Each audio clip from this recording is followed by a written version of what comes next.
अधिक मास का जो मतलब होता है वो अधिकता से होता है। आपने जो भजन किया, आपने जो कीर्तन किया, आपने जो स्मरण किया, मंत्र जाप किया, दान किया, पुण्य किया, इसका पूरा फल हमें अधिकता में प्राप्त हो। और केवल जैसे पुण्य अधिकता में मिलता है, तो शिव महापुराण की कथा कहती है कि हमने अगर कोई गलत काम किया है, हमने कोई अगर पाप कर्म किया है, हमने अगर कोई गलत विचार लाए हैं, हमने कोई गलत कार्य किया है, तो उसका अगर पुण्य हमारा अधिक होता है तो पाप भी अधिक होता है।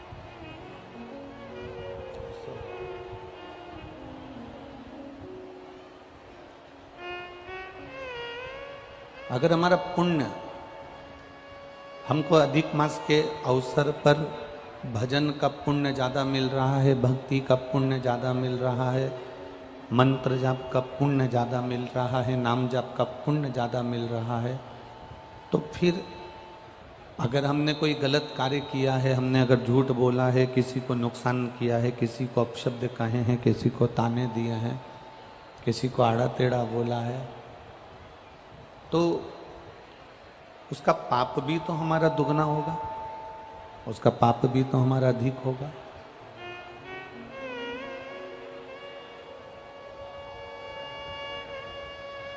इस अधिक मास के अंतर्गत जब पुरुषोत्तम मास हुआ, अधिक मास हुआ, तो इस पुरुषोत्तम मास में, इस अधिक मास में भगवान शिव का भी,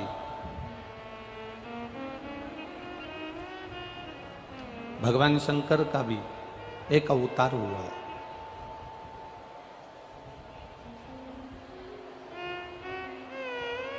शिव जी का एक अवतार यही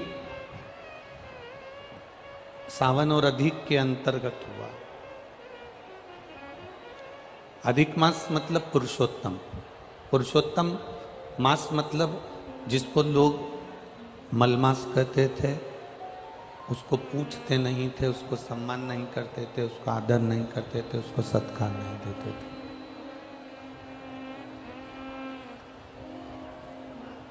आपको पहले भी शिव महापुराण की कथा के अंतर्गत वर्णन किया गया है कि भगवान शिव के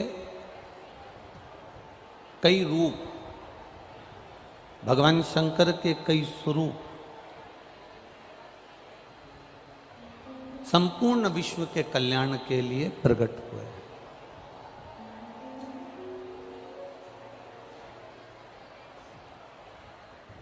पत्रकार बंधु चाहे राजस्थान के पुष्कर जी के थे, चाहे वो अलवर के थे, पत्रकार बंधु चाहे वो उत्तर प्रदेश के हैं, मैनपुरी के, इनका एक प्रश्न,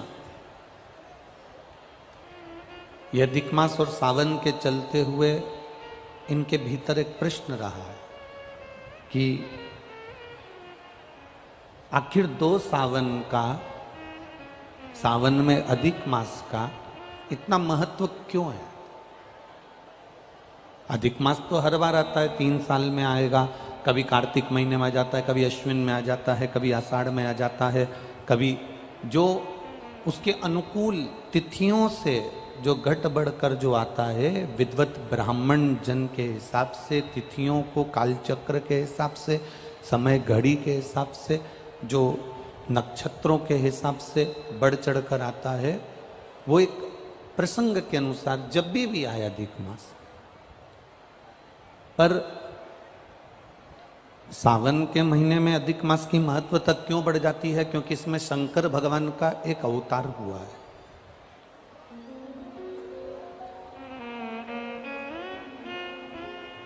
शिव जी का एक स्वरूप, भगवान देवाधिदेव महादेव का एक स्वरूप इस सावन के महीने के अधिक मास के मिलन पर भगवान शंकर का एक स्वरूप प्रकट हुआ।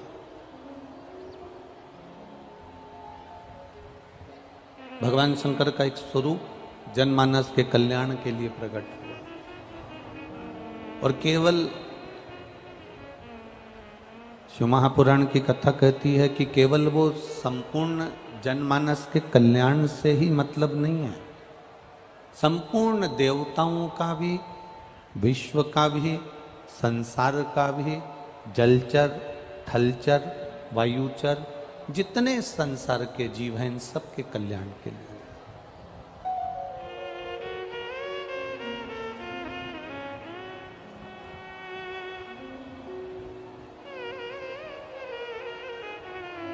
आज कोई कह रहा था, गुरुजी हमारा बड़ा मन होता है कि हम केदारनाथ जी दर्शन के लिए जाएं।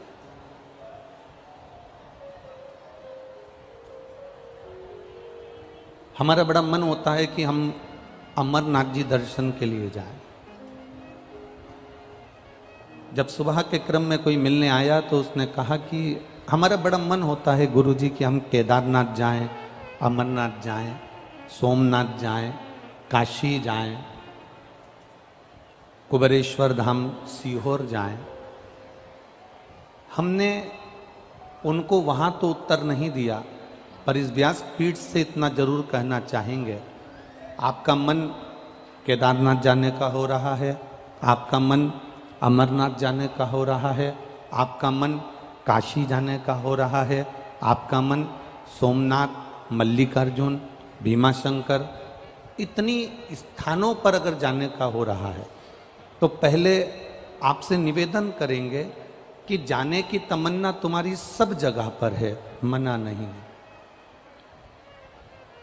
पर पहले, सबसे पहले तुम्हारी जाने की तमन्ना सब जगह पर हो, पर सबसे पहले तुम्हारी चित्त वृत्ति में, तुम्हारे मन में ये विचार लेकर आ जाओ, एक विचार तुम्हारे भीतर ये लेकर आ जाओ कि हम पहले अपने घर के नजदीक में, घर के पास में जो शिव जी का मंदिर, हमारे घर के पास में जो शंकर का मंदिर हो, हमारे घर के पास में जो शिवालय, हमारे घर के पास में जो शिवालय, जो शिव का मंदिर हमारे घर के पास में हो,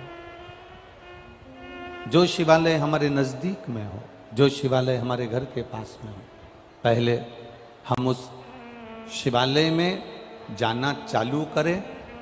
जब हम अपने घर के पास के शिवालय में जाना चालू कर देते हैं तो फिर केदारनाथ खुद आपको इशारा कर कर अपने पास बुला लेता है। आप जितने भी भक्त यहाँ पर शिव महापुराण की कथा सुनने के लिए आए हैं, जितने भी भक्त यहाँ पहुँचे हैं, जितने भी शिव भक्त टीवी के सामने आस्था चैनल पर कथा सुन रहे हैं, जितने भी भक्त मोबाइल पर कथा सुन रहे हैं, और जितने भी भक्त इस वनकंडेश्वर बाबा की यह पावन धरा मैनपुरी के अंदर, आप लोग जितने भी भक्त यहाँ दूर दूर से कथा सुनने के लिए आए हो, तो ये पक्का है, जितने यहाँ बैठे हो ना, आप जरूर अपने घर के पास में शंकर जी के मंदिर में एक लोटा जल चढ़ाते होगे तो शिव पुराण ने आपको खींच कर यहाँ बुलाया। बाबा बुलाता तभी है जब आप आपके घर के नजदीक में जो शिवालय है उन शिवालय में जाकर आप सेवा कर रहे हैं, उन शिवालय में जाकर आप अर्चना कर रहे हैं, उन शिवालय में जाकर आप पूजा कर रहे हैं, उन शिवालय में जाकर आप एक लोटा जल समर्पित कर रहे हैं। भगवान बुलाता तभी है।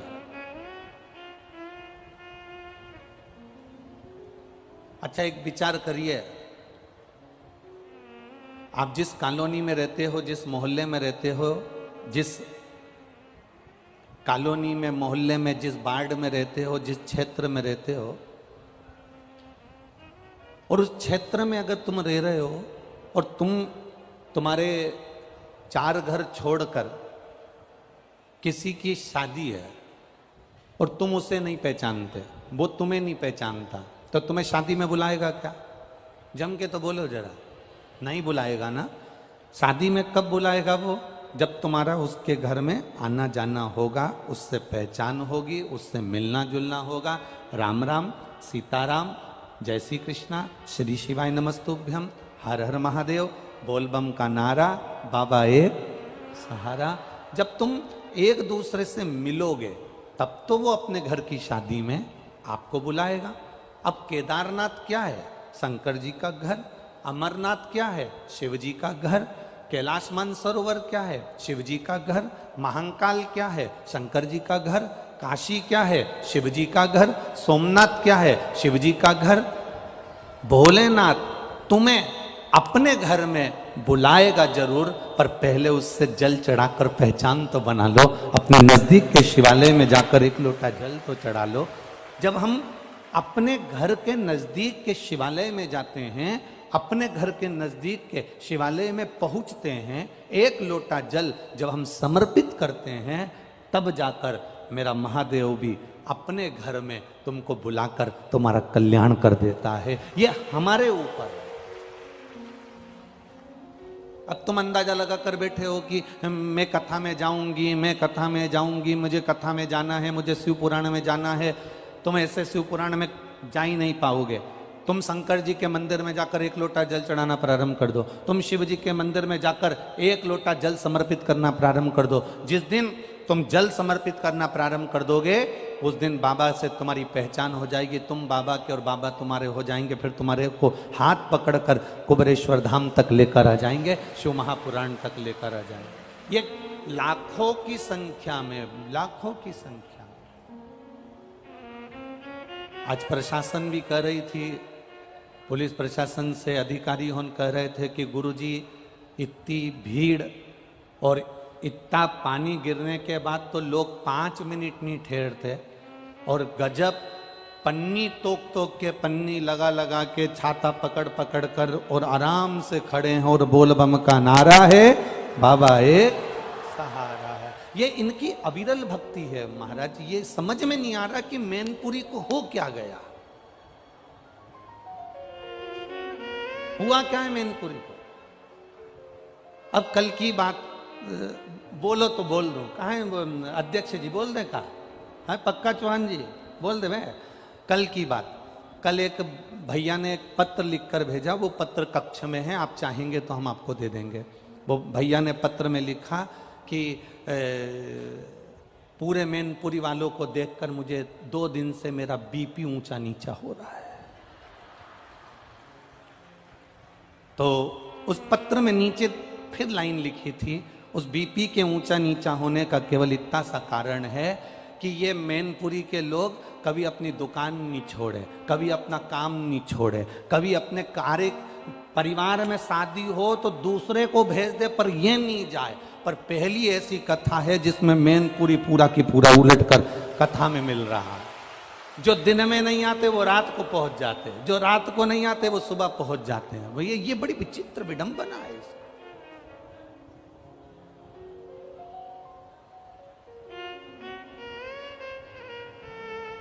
और ये मेरा शिव, ये मेरा वो घड़ी, ये मेरा त्रिकालदर्शी, ये मेरा कैलाशी, ये मेरा विनाशी है, ये मेरा शंभु है। ये जितने आए हो ना आप लोग, कथा के पंडाल में बैठे हो, कथा के पंडाल में आप जहां जहां पर जितने टेंट, जितने पंडाल लगे हैं, पहली कथा है जिसमें 1 2 3 4 5 6 7 और उसके बाद का 8वें नंबर का पंडाल, ऐसे 8 पंडाल इस पूरे बेल्ट के अंदर लगाए गए। Tent pandal, tent pandal. ये पहली कथा है जिसमें इतना जन समुदाय अपार की संख्या में आया और बाबा की भक्ति में रमा है। अब आप अगर इतनी संख्या में पहुंचे हो, भगवान शिव की कथा में पहुंचे हो, तो देवाधिदेव महादेव भी तो करुणा करेगा। तेरे मंदिर में आना मेरा काम है, मेरी बिगड़ी बनाना तेरा काम है। वो कृपा करता है, दया करता है, उदारता करता है, और बिना उदारता के, बिना दया के वो रहता ही नहीं है। बस।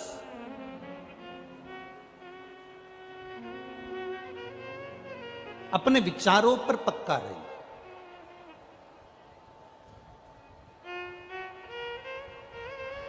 कई बार हम हमारे विचारों से डिग जाते हैं। एक लड़के ने एक लड़की से कहा, मैं तुझे बहुत प्रेम करता हूं, इतना प्रेम करता हूं, इतना प्रेम करता हूं, इतना प्रेम करता हूं कि तेरी आंखों में मुझे पूरी दुनिया नजर आ रही है। एक लड़का लड़की से बोला, मैं तुझे इतना प्रेम करता हूं, इतना प्रेम करता हूं, इतना प्रेम करता हूं कि तेरी आंखों में मुझे पूरी दुनिया नजर आ रही है। पीछे से ही मैनपुरी का एक बुढ़ा सा व्यक्ति आवाज लगाकर बोला, 2 दिन से मेरी भैंस नहीं मिल रही हो, आंख में देख लेना, अगर कहीं दिख जाए तो बता दे।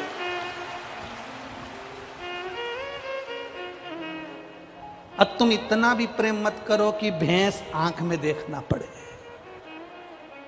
इतना प्रेम नहीं। चित्त को परमात्मा में रमाने का प्रयास करो। जब तुम्हारा चित्त परमात्मा में रमना प्रारंभ कर जाएगा, जब तुम्हारा चित्त भगवान में रमना प्रारंभ कर जाएगा, भगवान खुद तुम्हें खींच कर केदारनाथ तक, कुबेरेश्वर धाम तक, महाकाल तक, उज्जैनी अवंतिका तक, काशी विश्वनाथ तक मेरा बाबा तुम्हें खींच कर बुला लेगा। हमारे नजदीक के शिवालय में, हमारे नजदीक के शिव मंदिर में हम जाएंगे, तब तो हमारे बाबा से हमारी पहचान बनेगी। शंभु शरणे पड़े मांगो घड़ी रे घड़ी, दुख काटो दया करी में दर्शन आपो। आपकी पहचान आप शिव से बनाइए, आपकी पहचान आप शंकर से बनाइए।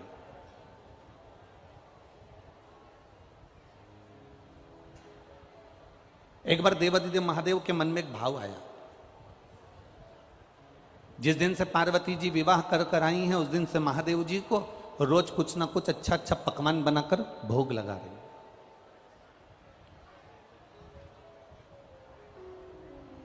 रोज प्रतिदिन कुछ ना कुछ ऐसा बनाती हैं मां, शिव जी को भोग लगा देती। आकड़िया की रोटी बनाई, काकड़िया की साग, पर से माता पार्वती जी पावे भोलानाथ, मन शिव रटोरे छोड़ दो कपट, मन शिव रटोरे, मन शिव रटोरे छोड़ दो कपट, मन शिव रटोरे। आकड़िया की रोटी बनाई, काकड़िया की साग, पर से माता पार्वती जी पावे भोलानाथ, मन शिव रटोरे छोड़ दो कपट, मन शिव रटोरे। अब पार्वती मैया रोज नए नए पकवान बनाती हैं, शिव जी को भोग लगाती हैं। बाबा भोलेनाथ जी रोज पकवान का भोग लगाते हैं, रोज पाते, रोज आनंद में रहते। पर जैसे जैसे पकवान, जैसे जैसे भोजन श्रेष्ठता में मिलता चले गया, जैसे जैसे श्रेष्ठता में पकवान मिलता चले गया, वैसे वैसे होता है। सुख अगर मिल गया, सुख अगर प्राप्त हो गया, तो भजन छूट जाता।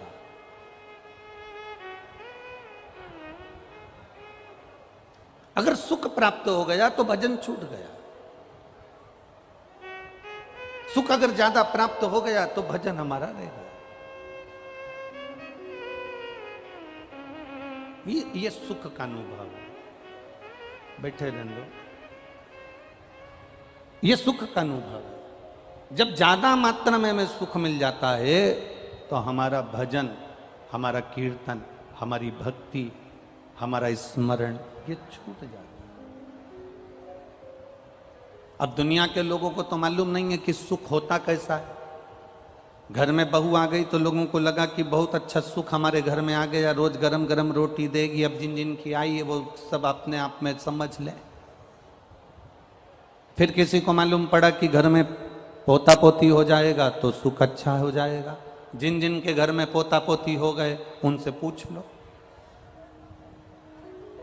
किसी को लगा कि डबल मंजिल का मकान बन जाएगा तो सुख अच्छा हो जाएगा, जिनका डबल मंजिल का मकान बन गया उनसे पूछ लो।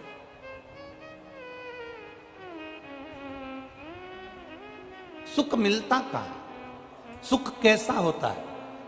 सुख की कल्पना कैसी होती है? सुख कैसा होता है? एक ट्रेन की तरह, रेल की तरह। स्टेशन पे तुम खड़े हो, वहां पर बोलने वाली मशीन नहीं लगी है कि इतनी बजे ये ट्रेन यहाँ पहुँचेगी, आधा घंटा लेट है, 15 मिनट लेट है, ट्रेन का नंबर ये है, ट्रेन का नाम ये है, वो ट्रेन 2 नंबर प्लेटफार्म पे पहुँचेगी कि 1 नंबर पे पहुँचेगी। वो मशीन, वो बोलने का स्पीकर स्टेशन पर नहीं लगा है। वो बोलने की मशीन स्टेशन पर नहीं लगी है। और जिस स्टेशन पर बोलने की मशीन नहीं लगी होती, जिस स्टेशन पर बोलने के स्पीकर नहीं लगे होते, जिस स्टेशन पर बोलने के लिए कोई माइक नहीं लगा होता, तो जो जाने वाला यात्री है ना, जिसको यहाँ से अपने मैनपुरी से जिसको आगरा जाना है, तो अगर मालूम पड़े मशीन नहीं लगी है, स्पीकर नहीं लगा है, तो जो भी ट्रेन आती है ना, तो जाने वाले व्यक्ति को यही लगता है कि मेरी आ रही है, अब आ रही है, आवाज आ रही है, आ रही है, आ रही है, आ रही है। और जो ट्रेन सामने आती है वो तो तुरंत निकल जाती, मालूम पड़ा ये तो मालगाड़ी है। फिर खड़ा, फिर दूसरी ट्रेन आई, आ रही, अब की बार ये अपनी ट्रेन आ रही है, तैयारी करके बैग में लेके बस तैयार होकर सामने आया। इतनी देर में मालूम पड़ा कि ये तो दूसरी जगह जा रही थी, मालूम पड़े काशी जा रही है, अब ये बनारस जा रही है। तो फिर तैयार हुआ, आ रही है, आ रही है, आ रही है, आ रही है, और फिर ट्रेन चलते चलते मालूम पड़ा कि ये ट्रेन तो दूसरी जगह जा रही है। बस सुख भी ऐसा ही होता है। बचपन में लगता है कि जवानी में सुख मिलेगा, जवानी में लगता है कि अधेड़ी में सुख मिलेगा, थोड़ी 1-2 दुकान और खोल लूं फिर सुख की जिंदगी जीऊंगा, घर में बहू आ जाए सुख की जिंदगी जीऊंगा, पोता पोती हो जाए सुख की जिंदगी जीऊंगा, थोड़ा कामकाज फैला लूं सुख की जिंदगी जीऊंगा। सुख आ रहा है, आ रहा है, आ रहा है। बचपन निकल गया, जवानी निकल गई, अधेड़ी निकल गई, बुढ़ापा आ गया, और बुढ़ापे में भी अभी भी काम ना करके बैठे हो, सुख मिलेगा। मालूम पड़े मुंडा से पूरा सोफा सेट निकल गया, आंखों से दिखना बंद, कानों से सुनना बंद, पाँव से चलना बंद, हाथ भी थर थर थर थर कांपे, गर्दन भी धीरे धीरे कांपे, और विचार करे कि सुख मिलेगा। सुख वो ट्रेन है, सुख वो ट्रेन है जो आती हुई लगती तो है कि ट्रेन आ रही है, हमारी आ रही है, हम बैठेंगे, हम चलेंगे, हम ट्रेन में बैठकर जाएंगे, पर वो ट्रेन दूसरे की निकल जाती है। सुख होता ही ऐसा है, हर बार लगता है बस ये वाला काम हो जाएगा ना मेरा, मेरे को अगर वहां का टेंडर मिल गया ना, सारा कर्जा चुका दूंगा, टेंडर मिले तो बस, अब की बार चुनाव आ रहा है ना, बस अब की बार तो अब की बार बस मालूम पड़े वो ट्रेन फिर निकल गए, वो टेंडर फिर निकल गए, फिर वो काम निकल गए, फिर वो बात निकल गई। अब वो सुख का अनुभव कर रहे हैं कि मिलेगा, पर शिव महापुराण की कथा कहती है आप अपने स्थान पर बैठे रहो, आप अपने जगह पर बैठे रहो, अगर कोई अनाउंसमेंट करने वाला भी नहीं है ना, तुम अपनी जगह पर बैठे रहो, तुम्हें उतावले होने की जरूरत नहीं है। तुम जहां पर बैठे हो तुम्हारी ट्रेन में बैठने वाले ढेर सारे होंगे, ढेर सारे होंगे, तो उसमें से जब सब एक साथ खड़े हो जाएं तब समझ लेना कि ट्रेन आ चुकी है और हमको बैठना है, तब तुम्हें अंदाजा लग जाएगा। अभी तुम बैठे रहो, भगवत भजन करते रहो, स्मरण करते रहो, पुण्य करते रहो, तुम आनंद से सेवा करते रहो। अगर तुम्हें चाहिए कि सुख की ट्रेन में मुझे बैठना है, तुम्हें चाहिए कि अब की बार मेरा नंबर आना चाहिए, तो तुम कुछ मत करो, शंकर की शरण में जाना प्रारंभ कर दो, एक बेलपत्र शिव को चढ़ाना प्रारंभ कर दो, शंकर की अविरल भक्ति करना प्रारंभ कर दो, शंकर पर दही का लेपन कर कर उसका पूजन अर्चन कर कर एक दुर्वा शिव को चढ़ाना प्रारंभ कर दो। शंकर से जितना तुम लाड़ लड़ा सकते हो उतना लाड़ लड़ा लो, उतनी भक्ति कर लो।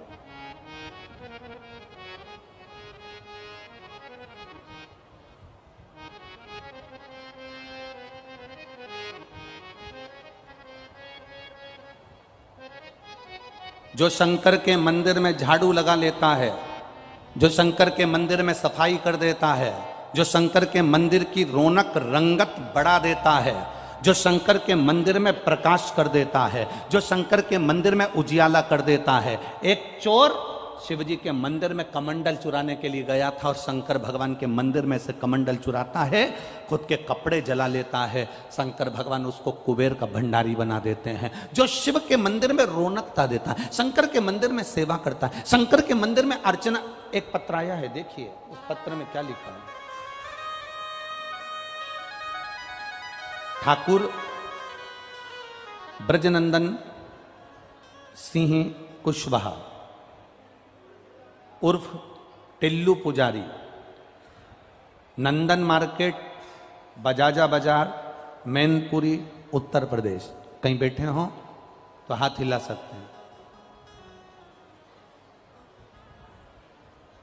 नंदन मार्केट, इनका नाम है ठाकुर ब्रजनंदन सिंह कुशवाहा उर्फ टिल्लू पुजारी, नंदन मार्केट, बजाजा बाजार, मैनपुरी, उत्तर प्रदेश। मोबाइल नंबर ये, कहीं बैठे हो तो हाथ हिला सकते हैं। जिन्होंने पत्र में लिखा है, मैं बाबा की एक लोटे जल का और एक बेलपत्र का मैं क्या वर्णन करूं। गुरुदेव, जिला प्रतापगढ़ उत्तर प्रदेश वाली कथा से लगातार आपकी कथा श्रवण कर रहा हूं। मुझे आंतों के अंदर संक्रमण का एवं हीमोग्लोबिन जो 5 पॉइंट रह गया था।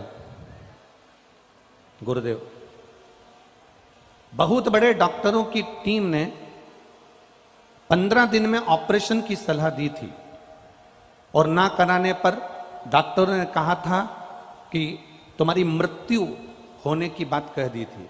आप पत्र को पढ़ सकते हो, मृत्यु होने की बात कह दी थी। गुरुजी, आपकी कथा सुनकर पत्नी व बच्चों ने भोले बाबा की पूजन अर्चना प्रारंभ कर दी। एक लोटा जल चढ़ाना प्रारंभ किया, बाबा को एक बेलपत्र चढ़ाना प्रारंभ करा। डॉक्टर ने ऑपरेशन का कह दिया था। बाबा दिल्ली के AIMS में जब हम दिखाने के लिए जब बेलपत्र जल का प्रयोग कर कर गए तो बाबा की कृपा का हम क्या वर्णन करें। गुरुदेव, ऑपरेशन कराने की रिपोर्ट डॉक्टर ने जब देखी और जांच प्रारंभ हुई तो सारी रिपोर्टें वापिस नॉर्मल आ गई और मेरा शरीर फिर ठीक हो गया। मैं बाबा को यहां प्रणाम करने के लिए आया। ये शिव तत्व है, योग घड़ी। एक भक्ति, एक विश्वास, एक दृढ़ता, एक भरोसा आपके भीतर। और जब भक्ति, विश्वास, दृढ़ता, भरोसा होता है तब शिव तत्व की प्राप्ति होती है।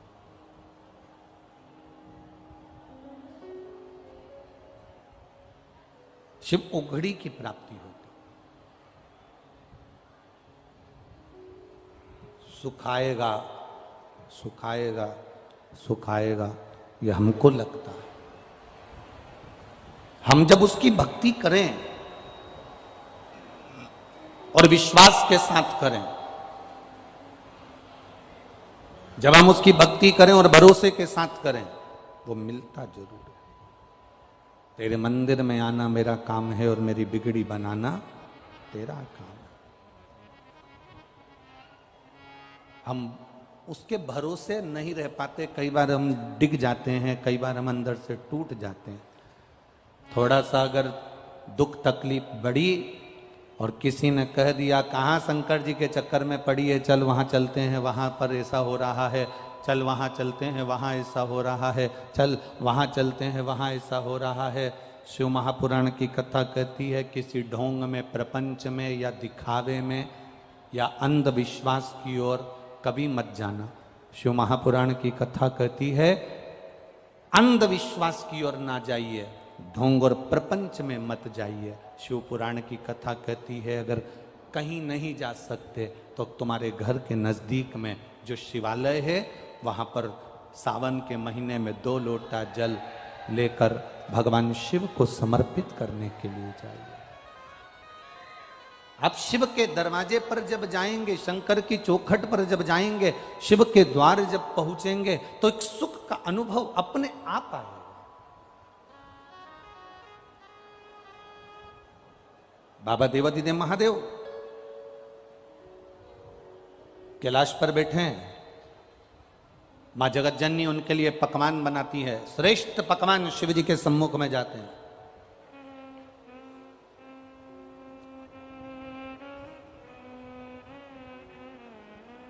बाबा को पकवान से कोई मतलब नहीं। ये घर में जितनी बुजुर्ग माताएं होती हैं ना, घर में जितने बुजुर्ग होते हैं, बुजुर्ग माताएं होती हैं, बुजुर्ग लोग होते हैं, इनको तुम्हारे श्रेष्ठ पकवान से, इनको तुम्हारे श्रेष्ठ जो तुमने लड्डू, पेड़ा, गुलाब जामुन, इमरती, भजिया, पकोड़ा ढेर सारा बनाया हुआ है, उससे कोई मतलब नहीं है। इनको तुम्हारे पकवान से कोई मतलब, इनको तुम्हारे पकवान से कोई मतलब नहीं। इनको अगर मतलब है तो केवल एक चीज से मतलब है, आप घर के बुजुर्ग को लड्डू मत दीजिए, आप घर के बुजुर्ग को मिठाई मत दीजिए, आप घर के बुजुर्ग को नमकीन मत दीजिए, आप घर के बुजुर्ग को अगर कुछ अच्छा बनाकर नहीं दे सकते मत दीजिए। पर शिव महापुराण की कथा कहती है कि घर के बुजुर्ग को आपकी जिह्वा की, वाणी की मिठास जरूर दीजिए, वो जीवन का एक उन्हें आनंद दे जाए। आप मत दो उनको लड्डू, मत दो पेड़ा, मत दो उनको सामग्री, पर उनको उनके भीतर जो एक तत्व छुपा है सम्मान का, उनके भीतर एक तत्व छुपा है आदर का, वो आदर का तत्व तो दो। फिर वही बात आ गई, अरे मत बुरे कर्म कर बंदे वरना पछताएगा, भगवान की आंखों से तू बच नहीं पाएगा, तू बच नहीं पाएगा। अरे ओ अज्ञानी मत कर नादानी, अरे ओ अज्ञानी मत कर नादानी। तेरे कर्म का फल भी तू ही पाएगा, जैसा किया तूने तेरे आगे आएगा।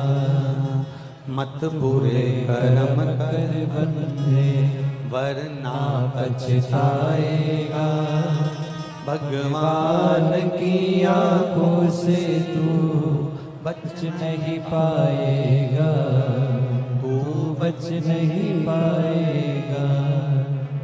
मकान किस किस ने बनाए? अपने अपने मकान में कौन कौन रहता? अपने अपने घर में, किराए के मकान में नहीं, अपने घर में। जम के जरा हाथ तो उठाओ, हाँ रख लो रख लो।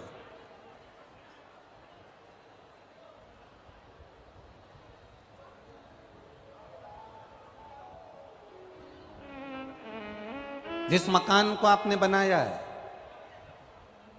जिस दुकान को आपने बनाया है, जो प्रॉपर्टी तुम्हारे पास है, तुम्हारी वसीयत के, तुम्हारी प्रॉपर्टी के ढेर सारे हिस्सेदार रहेंगे। 4 बेटे हैं तो चारों उस प्रॉपर्टी के हिस्सेदार है। बोलो सही है कि गलत है? जम के बोलो जरा। 2 बेटे हैं तो 2 हिस्सेदार है। तुम्हारी बेटी है तो उसका भी उसमें थोड़ा सा हिस्सा है। बोलो सही है कि गलत है? 4 सगे भाई एक साथ रह रहे हैं और प्रॉपर्टी तुम्हारे पास में है तो चारों भाई का हिस्सा। 3 भाई रह रहे हैं तो 3 भाई का हिस्सा। 2 बेटे हैं तो 2 बेटों का हिस्सा। तुम्हारे मकान में, तुम्हारी प्रॉपर्टी में, तुम्हारी वसीयत में सबके हिस्से हैं, पर तुमने जो कर्म करा है उस कर्म को भोगने में किसी का हिस्सा नहीं है, केवल तुम्हारा अकेले का हिस्सा है। उस कर्म को कोई दूसरा नहीं भोगेगा। बाप के कर्म का भोग बेटा नहीं भोगता, बेटे के कर्म का भोग बाप नहीं भोगेगा। अपने कर्म का भोग अपने को भोग, अपने कर्म का भोग हम अपना आप में अपने को भोगना पड़ेगा। तुम्हारी प्रॉपर्टी के हिस्सेदार बहुत सारे होंगे, तुम्हारी वसीयत के हिस्सेदार बहुत सारे होंगे, तुम्हारी दुकान के हिस्सेदार बहुत सारे होंगे, पर तुम्हारे झूठ बोल रहे हो, कर्म बेकार कर रहे हो, कपट कर रहे हो, किसी को अपशब्द कह दिया, किसी को ताने दे दिए, किसी को गाली दे दी, किसी का थोड़ा सा धन तुमने अपना बना लिया, उसके हिस्सेदार बहुत सारे नहीं होंगे, उसका हिस्सेदार केवल तुम हो, कोई दूसरा नहीं। इसलिए तो शिव महापुराण की कथा कहती है अपने भजन के बल को बढ़ाओ। अपने कर्म का भोग अपने को भोगना है। पहले एक बार कथा में कहा था, आप में से कई माताओं ने सुना होगा, कई भाइयों ने सुना होगा, छींक अपने को आ रही है। बोला था कि नहीं बोला था? छींक अपने को आ रही है तो क्या पड़ोसी छींकेगा? जम के बोलो जरा, जम के बोलो। नहीं। खांसी अपने को चल रही है तो पड़ोसी खांसेगा। भूख अपने को लग रही है तो क्या पड़ोसी भोजन करेगा? प्यास अपने को लग रही है तो क्या पड़ोसी पानी पिएगा? नहीं। सिर मेरा दुखा है तो गोली भी मुझे खाना पड़ेगी, पेट मेरा दुखा है तो गोली भी मुझे खाना पड़ेगी, हाथ मेरा दुखा है तो गोली मुझे खाना पड़ेगी, खांसी मुझे आई है तो खांसना मुझे पड़ेगा, अगर छींक मुझे आई है तो छींकना मुझे पड़ेगा, सिर में दर्द मेरे हुआ है तो दवाई गोली मुझे खाना पड़ेगी। उसी तरह आपने अगर कर्म बेकार करा है तो भोगना भी आपको पड़ेगा, कोई दूसरा नहीं भोगने वाला, कोई दूसरा नहीं भोगेगा। शंकर भगवान ने पार्वती जी को देखा तो माता जगतजननी को देखकर भगवान शिव माँ जगतजननी को देखे कि रोज नए नए पकवान बना कर लाती है, रोज अच्छा अच्छा भोजन बना कर लाती है, और मैं सुख के चक्कर में, आनंद के चक्कर में ये भोजन को पा लेता हूं।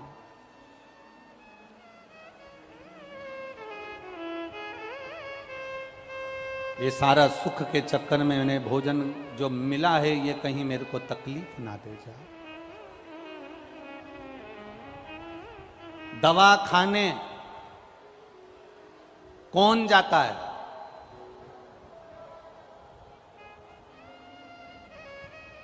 इस कथा से समझ लेना, दवा खाने कौन जाता है? जो दवा दबा के खाता है वो दवा खाने जल्दी जाता है। खूब दबा दबा के खूब खाया, जो मिल गए वो खा गए, जो मिल गए वो खाया, जो मिल गया वो खाया। जो दबा दबा कर खाता है वो जल्दी से, बोलो बोलो जम के, दवा खाने जाता।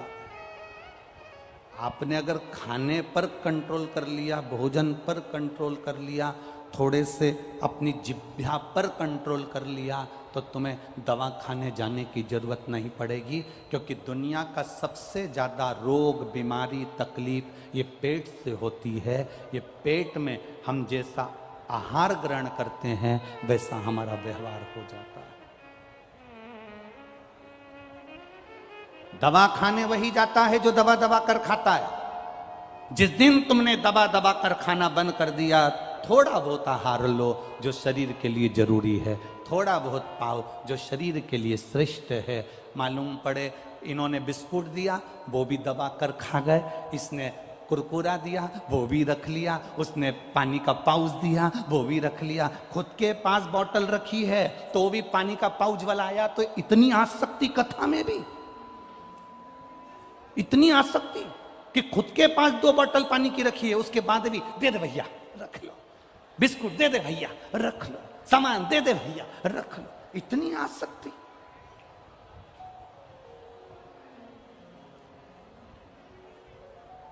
लेने आए थे शिव महापुराण की कथा और लेकर जा रहे हो बिस्कुट और कुरकुरा।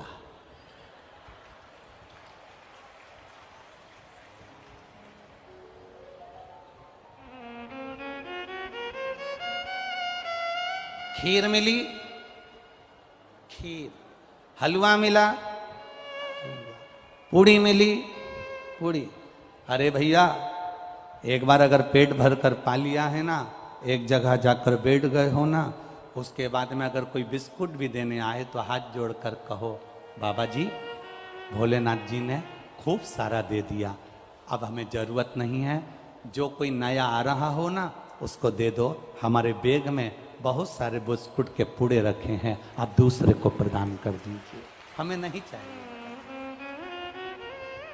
क्या करेंगे इससे? क्या? शंभु शरणे पड़े, मांगो घड़ी दे घड़ी, दुख काटो, दया करी दर्शन आपो। अपनी आसक्तियों को छोड़ना है, और जब हम अपनी आसक्तियों को छोड़ देंगे तभी तुम्हें शिव भक्ति मिलेगी। हम आसक्तियों से घिरे हुए हैं,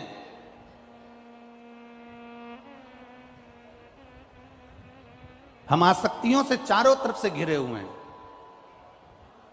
तुम जब बिस्कुट का पूड़ा तुम्हारे बैग में पड़ा हुआ है, तुम्हारे बैग में चिप्स की पन्नी पड़ी हुई है, तुम्हारे बैग में सामान पड़ा हुआ है, और तुम उसके बाद भी अगर कोई देने आ रहा है तो ले रहे हो, तो समझ लेना कि तुम शंकर की भक्ति को जाने नहीं हो अभियाल, तुम अभी भी आसक्ति में पड़े हुए हो।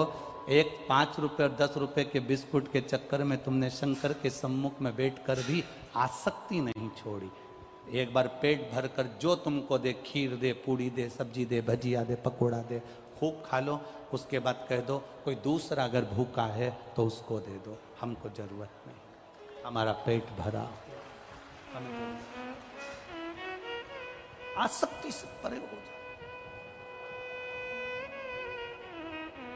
शिव जी ने कहा कि अगर मैं पार्वती जी के संग में यहां रह रहा हूं तो मैं भगवान की भक्ति नहीं कर पा रहा हूं। शंकर भगवान अपना स्थान छोड़ दिए।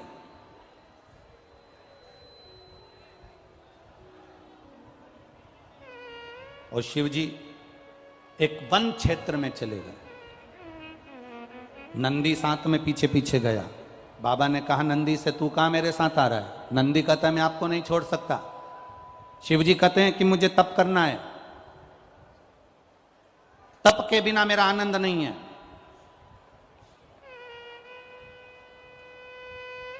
तीन घंटे की कथा में 6 घंटे का तप है तुम्हारा। 3 घंटे पहले, 3 घंटे बाद का भी तुम्हारा तप है।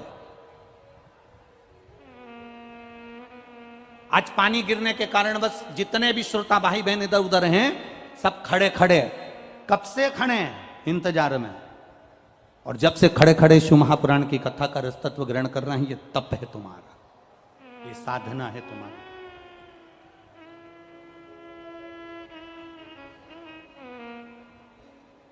शिव जी कह रहे हैं मुझे तप करना है। तप का मतलब क्या होता है?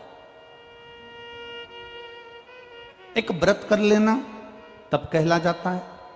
एक साधना करने बैठ जाना, आंख बंद करके बैठ जाना, तप कहला जाता है।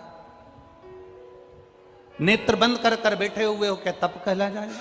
ना ना ना ना, शिव महापुराण की कथा कहती है इसको तप नहीं कहा गया। तप किसको कहा गया? जहां बैठे हैं और बैठने के बाद में किसी का भी स्मरण ना आए, केवल जिसकी भक्ति में बैठे हैं उसको तुम याद करो और वो तुम्हें याद करे, तो समझ लो कि तुम्हारा तप हो गया, तुम्हारा व्रत हो गया, तुम्हारी साधना हो गई।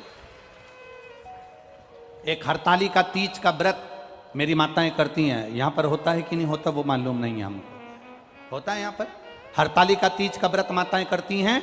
और जब हरतालिका तीज का व्रत करती हैं, उस व्रत के अंदर पूजन का क्रम होता है। एक रात्रि में आप लोग जो पूजन का क्रम करते हो, कितनी बार पूजन होती है उसमें?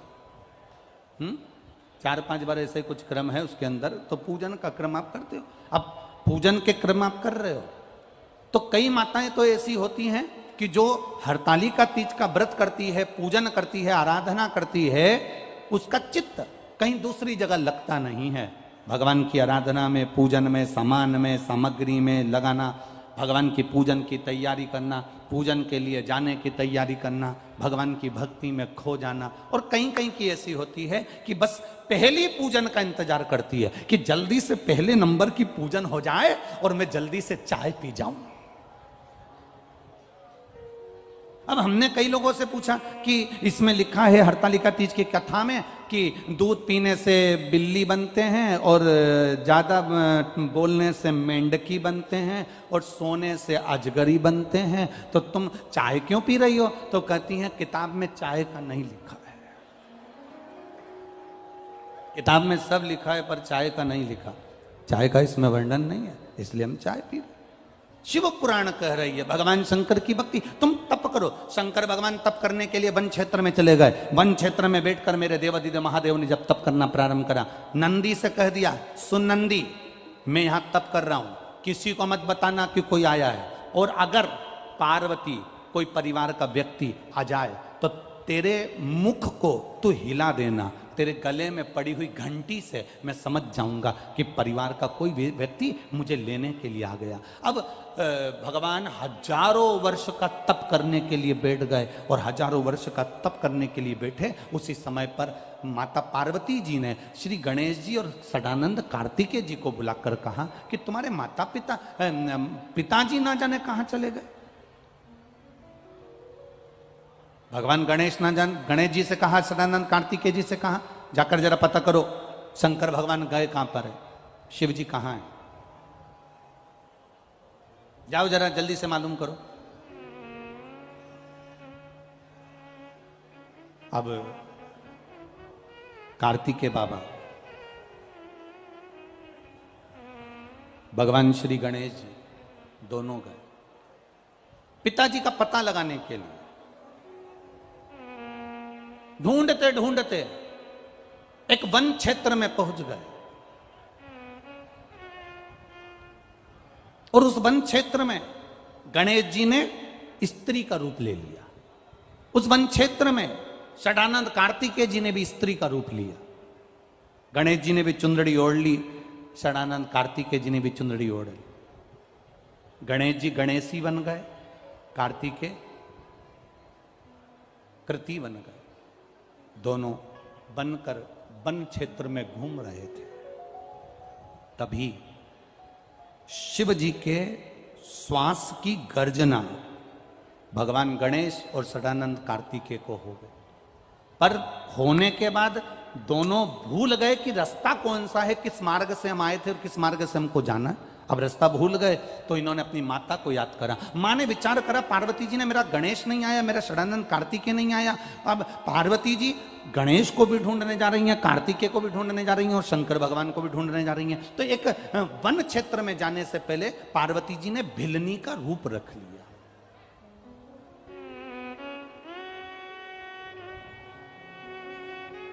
एक भिलनी का रूप रखकर। अब भिलनी कौन? जिसको कुछ नहीं आता, केवल जानती है कि परमात्मा है पर उसके सिवाय कुछ नहीं। शिव महापुराण की कथा कहती है किसी सदगुरु के पास जाना, घर के बुजुर्गों के पास जाना, घर के वृद्ध के पास जाना, परमात्मा के पास जाना, तो एकदम खाली होकर जाना। खाली होने से मतलब क्या है?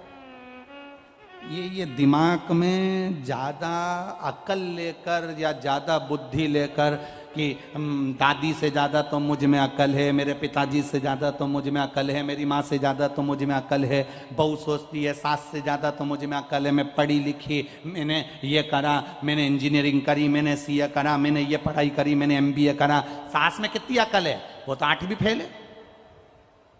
सास भले 8वीं फेल होगी, सास भले 5वीं फेल होगी, पर सास रहते रहते रहते रहते परिवार में जो तुम्हारी जितनी उम्र है, सास उतने साल तो दुनिया के धक्के खाकर आई होगी, तो उसमें अकल तुमसे ज्यादा होगी, ये निश्चितता है। भले वो 5वीं फेल हो, भले वो 6वीं फेल हो, भले वो 7वीं फेल हो, भले वो 8वीं फेल हो, पर उसकी चित्त वृत्ति में उसने कितना कितना संघर्ष किया है।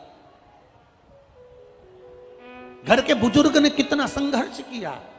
ये उसके पास में कंपनियों में पूछा जाता है तुमने कौन सी कंपनी में पहले जॉब करी है, उसका प्रमाण पत्र दिखाइए। दिखाना पड़ता है कि ये मैंने इस कंपनी में मैंने जॉब करी है, मेरा ये प्रमाण पत्र है। सास के पास में वो प्रमाण पत्र है जो बहू को दिखा देती है कि मैंने ये किया। और होना चाहिए एक 4 इंजीनियर टोपी लगा लगा कर एक आड़ा टेढ़ा पाइप उसमें तार डाल रहे थे। 4 इंजीनियर 8 दिन से परेशान हो गए पर वो तार उसके अंदर नहीं गया। एक गांव का व्यक्ति निकलता था, वो इंजीनियर को देखकर बड़ा दुखी होता था कि इनसे तार इस पाइप के अंदर नहीं जा रहा, आड़ा टेढ़ा पाइप, इसमें वो तार नहीं जा रहा। बड़ा दुखी होता था, बड़ा दुखी। गांव के व्यक्ति ने इंजीनियर साहब से कहा, इंजीनियर साहब ये तार में डाल दूं? 4 इंजीनियर बोले इसमें अक्ल तो है नहीं गांव वाले में, और कह रहा है तार में डाल दूं। ले डाल के बता, हम इंजीनियर हैं, ये सॉफ्टवेयर है, ये इलेक्ट्रिक है, ये ऐसा है, वो ऐसा है, ले तू डाल दे।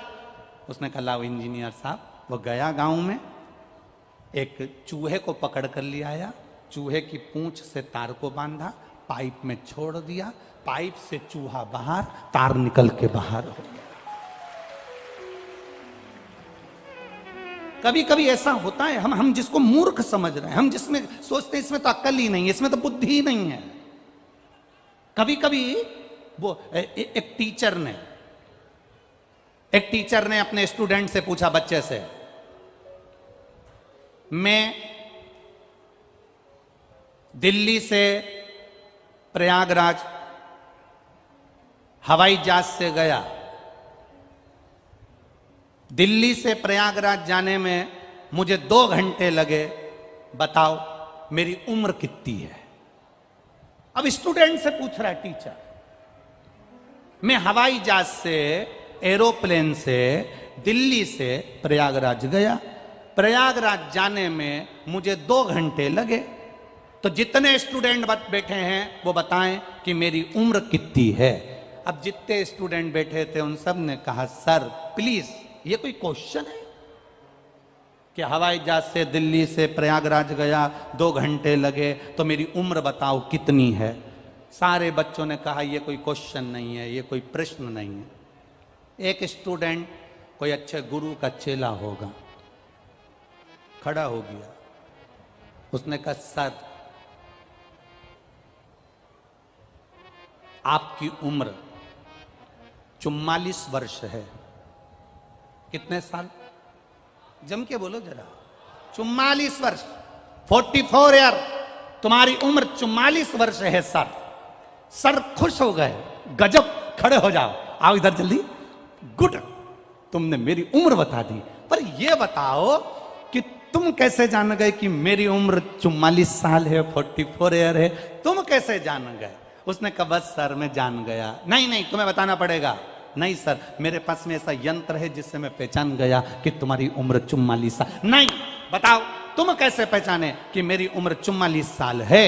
ये बताना पड़ेगा। नहीं सर मैं नहीं बताऊंगा।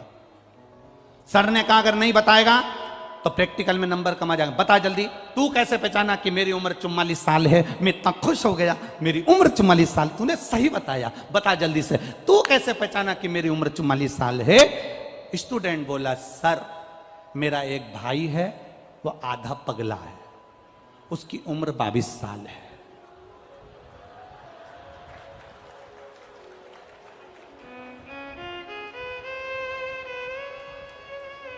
मेरा एक भाई है, वो आधा पगला है, उसकी उम्र कितनी है?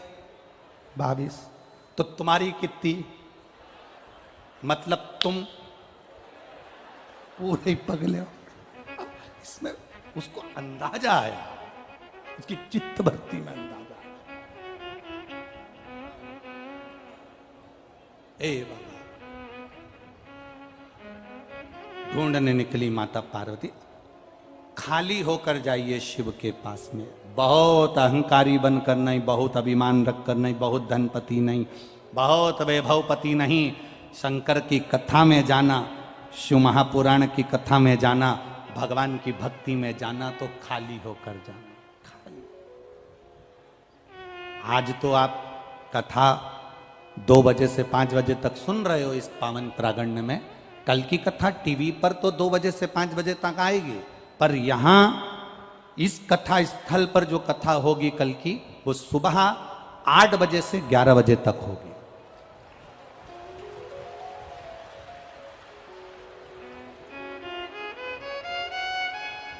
सुबह 8 बजे से 11 बजे तक यहां कथा चलेगी।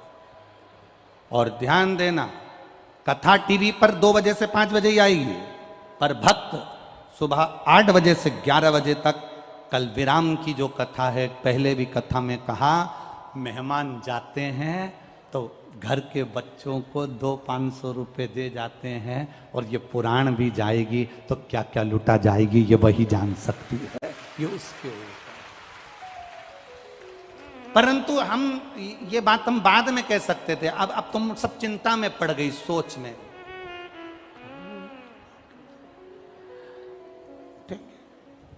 उठेंगे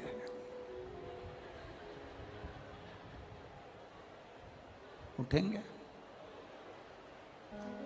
अब निवेदन है, घर में झगड़ा करके मत सोना। एक पति पत्नी आपस में झगड़ा कर लिए, और झगड़ा कर कर पति को पहले कहीं जाना होता था तो पत्नी से कह देता था, तो पत्नी जगा देती थी। आज ऐसा झगड़ा हुआ पति पत्नी में, तो पति ने एक पर्ची में लिख दिया कि सवेरे मेरे सर एयरपोर्ट पे आ रहे हैं और मुझे सुबह जल्दी 5 बजे एयरपोर्ट पहुंचना है, तो तुम मुझे सुबह 4 बजे जगा देना। पर्ची पे लिख के उसने पत्नी के पलंग पर जो तकिया था वहां रख दिया। पत्नी ने पढ़ा, ठीक है। दूसरे दिन वो सुबह 9 बजे उठा।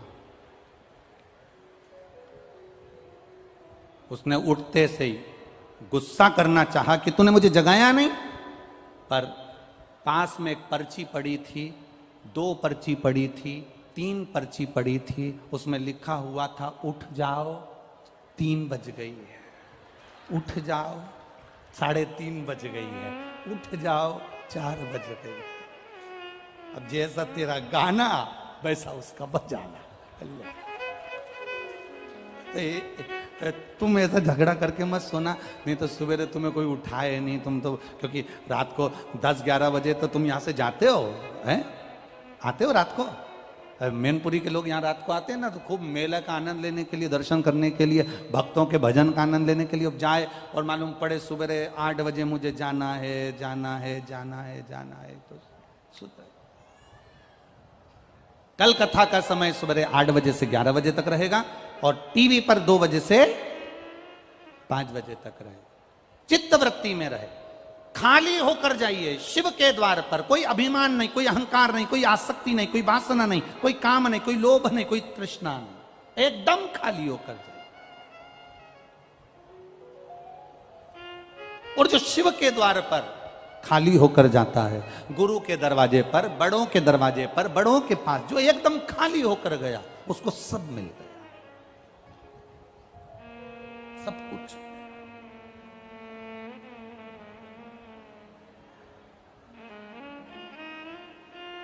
दूध की भगोनी, जिस भगोनी में, जिस पात्र में तुम्हें दूध वाले से दूध लेना है, अगर वो पहले से भरी होगी तो उसमें दूध ले सकते हो क्या? जिसमें तुम्हें खीर लेना है वो पहले से भरी होगी तो तुम नहीं ले सकते, उसमें भरा हुआ है, झलक जाएगी। गुरु के पास जाना, शिव महापुराण में जाना, तो एकदम खाली पात्र लेकर जाना कि मुझे जो मेरे गुरु जी देंगे, शिव महापुराण से जो मुझे मिलेगा, शंकर की कथा से जो मैं सुन कर आऊंगी, मैं अपने जीवन में उतारूंगी। अगर पात्र खाली होगा तो उतर जाएगा, और अगर पात्र खाली नहीं होगा, अहंकार भरा होगा, तो वो झलक जाएगा। अहंकार के वश वो झलकेगा। उस अहंकार से परे होकर चलना, अहंकार से।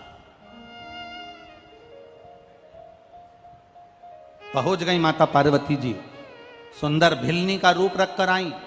भिलनी का रूप रखकर जैसे ही माता पार्वती जी ढूंढते ढूंढते उस क्षेत्र में पहुंची, भूल गई माता पार्वती जी भी। शिव जी के ढूंढते ढूंढते अपने पुत्र को ना जाने कहाँ हैं, कहाँ पहुंच गए, कैसे हैं, कहाँ गए, ढूंढते ढूंढते पहुंची। इतने में नंदी ने माता पार्वती को देखा और शिव जी के लिए उन्होंने मुंडी हिलाना प्रारंभ कर दी। शंकर जी समझ गए पार्वती जी मुझे लेने के लिए आ गई। शिव जी ने देखा कि नंदी का मुख उधर है, मतलब पार्वती उधर खड़ी है। इतने में शंकर भगवान उठकर खड़े हुए। पार्वती, गणेश, कार्तिकेय और गणेश दोनों स्त्री के रूप में आ गए और पार्वती जी भी वहां भिलनी के रूप में आकर शिव जी का दर्शन करी। शंकर भगवान से कहा प्रभु जी कृपा करिए, हम यहाँ आकर मार्ग भूल गए, इसलिए निवेदन है हमें सत मार्ग की ओर बताएं। शंकर की कथा कहती है, शिव महापुराण की कथा स्वयं भूले हुए को भी मार्ग प्रशस्त कर कर परमात्मा के दरवाजे तक पहुंचा देती है। शिव महापुराण की कथा भटके हुए को भी परमात्मा का सत मार्ग बता देती है। शिव जी का वो मंदिर आज भी भूलेश्वर, मतलब शिव जी वहां कर भूल गए थे, पार्वती वहां कर भूल गई थी, गणेश जी वहां कर भूल गए थे। सारी दुनिया में केवल एक मंदिर है भूलेश्वर महादेव का, जहां पर ये भूलेश्वर महादेव पूना से सोलापुर के बीच में एक शंकर का मंदिर आता है भूलेश्वर महादेव का, जहां पर भगवान शंकर के मंदिर में गणेश जी स्त्री के रूप में हैं, कार्तिकेय जी स्त्री के रूप में हैं और पार्वती जी भिलनी के रूप में विराजमान है। जहां पर नंदी भगवान शिव से कह रहे हैं ये भूमि भूलेश्वर बाबा यहां कर हम भूल गए, ऐसी कृपा करो कि इस स्थान पर जो आए और एक लोटा अगर जल भूले से भी चढ़ा कर चले जाए तो वो संसार सागर में कभी ना भूले, परमात्मा के सतमार्ग की ओर चलता रहे। वो भूलेश्वर महादेव। कभी आप लोग अगर पूना जाएं, महाराष्ट्र में अगर पुणे की ओर जाएं तो पुणे से लगभग 70-80 किलोमीटर की दूरी पर भूलेश्वर महादेव का एक मंदिर पड़ जाता है, जहां पर पहुंचकर भगवत भजन की एक कीर्ति बढ़ जाती है, एक आनंद की अनुभूति बढ़ जाती है।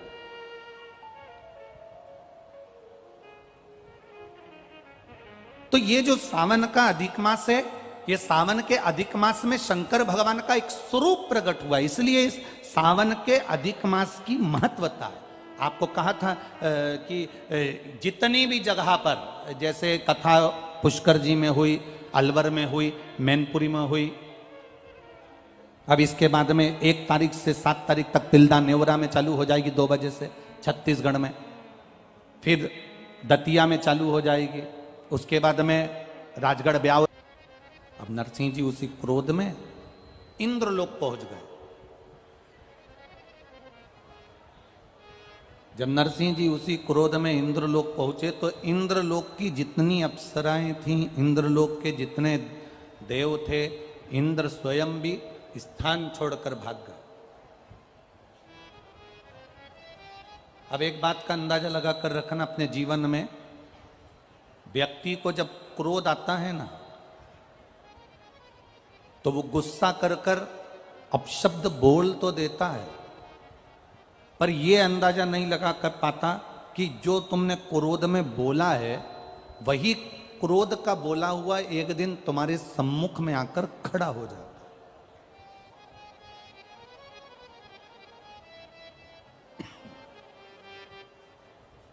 तुम्हारा बोला हुआ एक दिन तुम्हारे सामने ही आ जाता। इसलिए वाणी ऐसी बोलिए जो मन का आपा खोए। पर आज के जमाने में लोग बोलते हैं वाणी ऐसी बोलिए जो जम के झगड़ा होए, पर उससे मत बोलिए जो तुमसे तगड़ा होए। तो यहां तो शास्त्र कह रहा है कि प्रेम की वाणी से आप रिझाने का प्रयास, और जितनी प्रेम की वाणी से आप रिझाने का प्रयास करोगे उतनी वाणी से आप किसी को अपना बना सकते हो।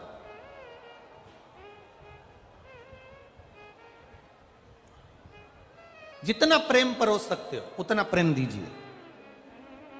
कल आपको कथा में कहा था ना, शंकर भगवान को तुम्हारी अंग्रेजी से मतलब है, ना तुम्हारी हिंदी से मतलब है, ना तुम्हारी मराठी से मतलब है, ना तुम्हारी गुजराती से मतलब है। शंकर जी को ना तुम्हारी तमिल भाषा से मतलब है, ना तुम्हारी मद्रासी से मतलब। शंकर भगवान को ना तुम्हारी गुजराती चाहिए, ना तुम्हारी अंग्रेजी, ना हिंदी चाहिए। शंकर भगवान को तो तुम्हारी जो प्रेम की भाषा होती है, हृदय की,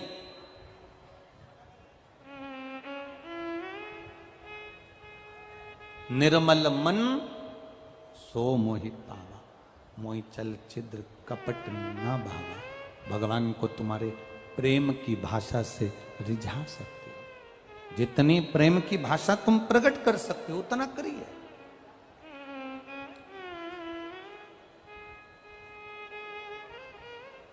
जब प्रेम की भाषा हम देंगे तो हमको मिलेगा।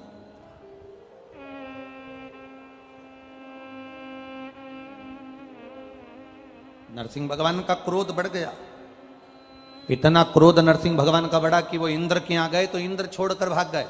आपके गुस्से के कारण, आपके क्रोध के कारण आपका परिवार त्रस्त हो रहा है।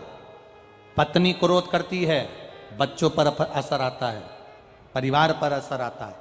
पति क्रोध करता है, परिवार पर, बच्चों पर, पत्नी पर, कुटुंब में असर आता है। शिव महापुराण की कथा तो यहां तक कहती है कि आप अगर भोजन का निर्माण कर रहे हो, भोजन बना रहे हो, तो भोजन भी बनाते समय तुम्हारे चेहरे पर क्रोध नहीं रहना चाहिए। तुम्हारी सास से कुछ भी खटर पटर हुई है, परिवार में कुछ भी झगड़ा वगड़ा हुआ है, पर भोजन बनाते समय तुम्हारे चेहरे पर प्रसन्नता होना चाहिए।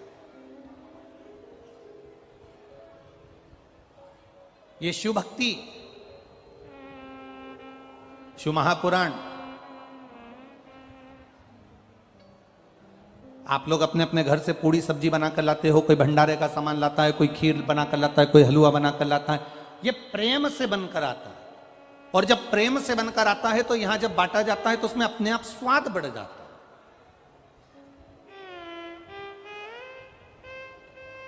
शिव कथा का एक नियम, इसका नाम है कुबेरेश्वर महादेव। एक बहुत अच्छा पत्र आया, देखिए।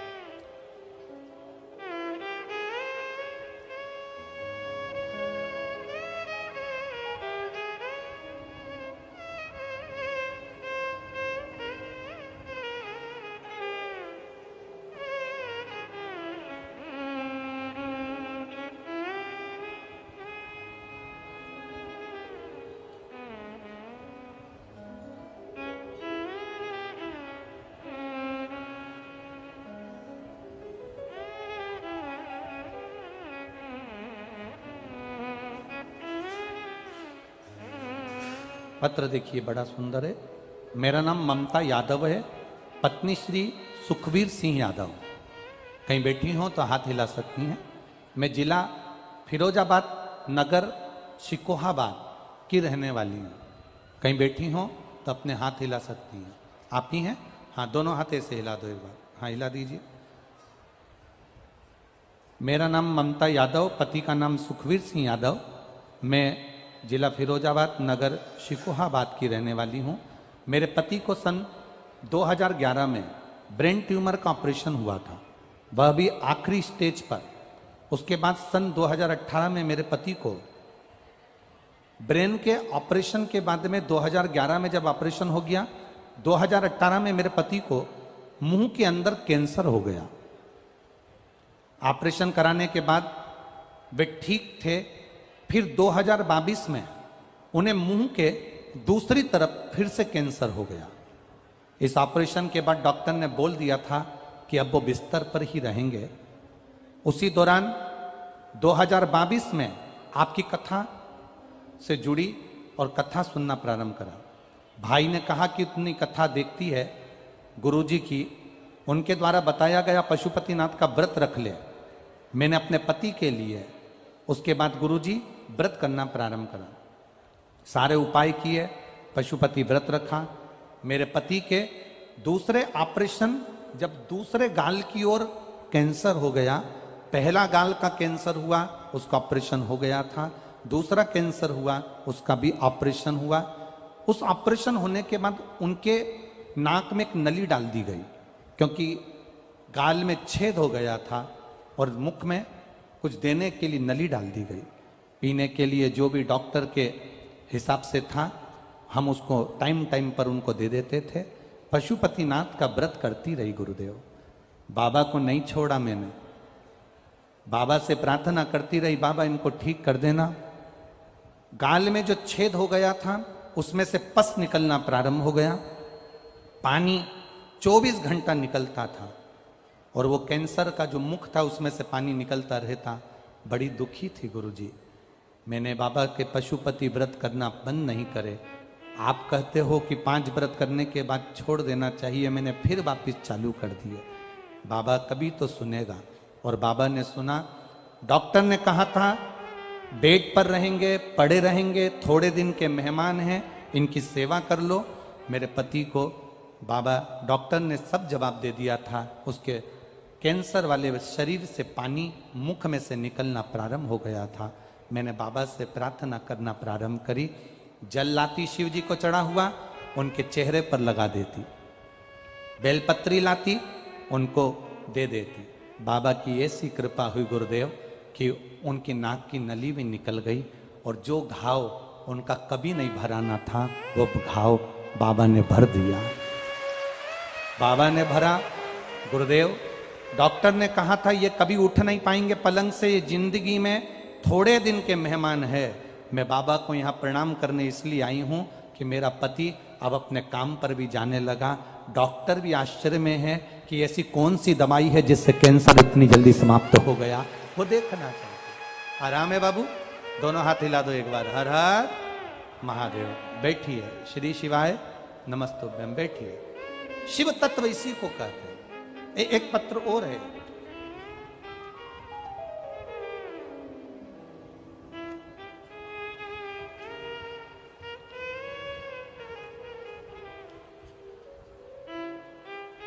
मेरा नाम निधि दीक्षित है। मैं ग्राम मेवड़ा, पोस्ट साबडी, जिला हरदोई से आई हूं। कहीं बैठी हो तो हाथ हिलाइएगा। मेरा नाम निधि दीक्षित, ग्राम मेवड़ा, पोस्ट सांडी, जिला हरदोई से आई हूँ। मेरा मोबाइल नंबर ये है। कहीं बैठी हो तो हाथ हिला सकती हैं। जहाँ कहीं भी बैठी हो अपने हाथ को हिला सकती हैं। मेरी मम्मी को 2022 में पेट में दर्द हुआ, उनको हरदोई हॉस्पिटल में दिखाया। जांच होने पर पता चला कि मम्मी के बच्चेदानी में कैंसर है। हरदोई के डॉक्टर ने कहा इनको लखनऊ ले जाओ और उनको इलाज करवाओ। हम उनको हरदोई ले गए और डॉक्टर को दिखाया। 2020 से आपकी कथा सुन रहे हैं गुरुदेव। मेरी माता को जब हमने हरदोई के डॉक्टर में दिखाया तो डॉक्टर ने कहा इनका ऑपरेशन करना जरूरी है। गुरुजी, आपने त्रिजुगी नारायण के जल का वर्णन किया था, पशुपति व्रत का वर्णन किया और सीहोर के रुद्राक्ष का वर्णन किया। हम त्रिजुगी नारायण तो नहीं जा सके, पर हम रुद्राक्ष लेने के लिए सीहोर चले गए। सीहोर से रुद्राक्ष लेकर आए और डॉक्टर ने कहा था इनका ऑपरेशन करना जल्दी जरूरी है क्योंकि इनका कैंसर फैल रहा है। बच्चेदानी में जो गठन पड़ गई है वो फैल रही है। हमने भी सीहोर का रुख लिया और बाबा कुबेरेश्वर के धाम गए। वहां से एक रुद्राक्ष और एक कंकर उठाकर लेकर आ गए। कंकर की पूजन करना प्रारंभ करी। रुद्राक्ष का जल शिवजी को चढ़ाकर माता राम को देना प्रारंभ करा। गुरुदेव, डॉक्टर को जाकर दिखाया। उन्होंने कहा कि जांच करते हैं। वापिस जांच करना प्रारंभ करा तो उन्होंने कहा कैंसर धीरे धीरे आराम तो लग गया है पर इनका ऑपरेशन करना जरूरी है। डॉक्टर नहीं माने। आखिरी में उनका ऑपरेशन किया कि इसमें से गांठ निकलेगी और वो गांठ कैंसर की है। ऑपरेशन करने के लिए डॉक्टर उनको ऑपरेशन कक्ष में ले गए।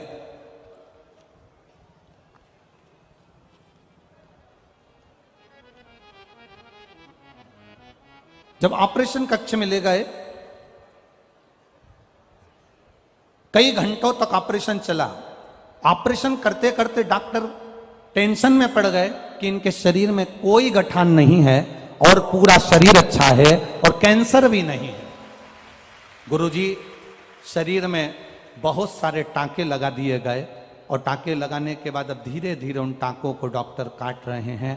पर बाबा ने कृपा कर दी और एक भी कैंसर का तत्व मेरी माता के पेट में नहीं मिला, ना गठान मिली। ये रुद्राक्ष की महत्वता, ये शिव की महत्वता, ये शिव महापुराण की महत्वता। खाली न जाता कोई दर से तुम्हारे, खाली न जाता कोई दर से तुम्हारे।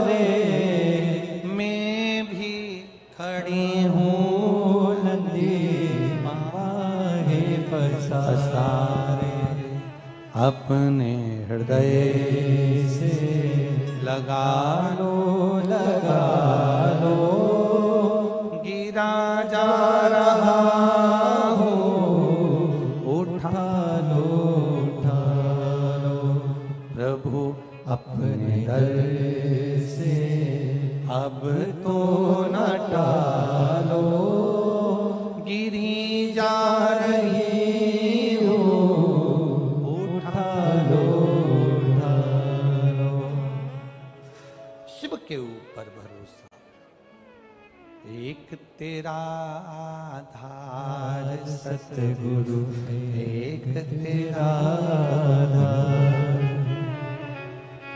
एक तेरा आधार सतगुरु एक तेरा आधार। सारी दुनिया घूम ली है सारी दुनिया ढूंढ ली है तू ही मेरा आधार एक तेरा आधार सतगुरु एक तेरा आधार। यहाँ जितने आए हो जितने आस्था चैनल पर सुन रहे हो जितने फेसबुक यूट्यूब पर सुन रहे हो दिल से सुनो और जहां बैठे हो ये मैनपुरी में हम आज तक कभी नहीं आए थे पहली बार आपसे मिलना हुआ है पहली बार मिलना हुआ। आप लोगों ने टीवी पर कथा सुनी है कि नहीं सुनी सुनी है ना। टीवी पर कथा सुनकर आप लोगों ने बाबा का कोई ना कोई उपाय तो किया है ना किया है तो बाबा ने कुछ ना कुछ तो आपकी जिंदगी में थोड़ा बहुत दुख तो मेरे बाबा ने कम किया होगा तब तो आप यहां बैठे हो नहीं तो कौन आता। विश्वास शिव महापुराण पर करा तो बाबा ने साथ। नरसिंह अवतार में क्रोध आया है भगवान को वो क्रोध समाप्त नहीं हुआ वो क्रोध समाप्त नहीं हुआ।